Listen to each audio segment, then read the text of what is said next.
Welcome guys, and today I'm going to show you how I can fix AOC monitor not turning on.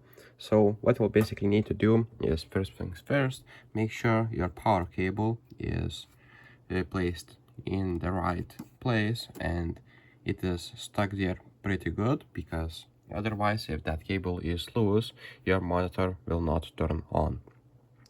After that, make sure you selected the right input. You can do that with exit button like that, and confirming with the menu button, so this one.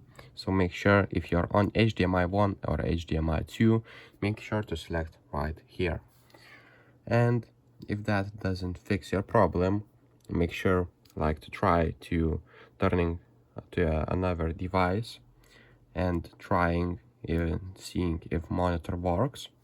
As you can see, right now I was selected like HDMI, but it was no connection and it automatically detected that I'm on DisplayPort cable. If still that doesn't work, make sure to try another HDMI or DisplayPort cable.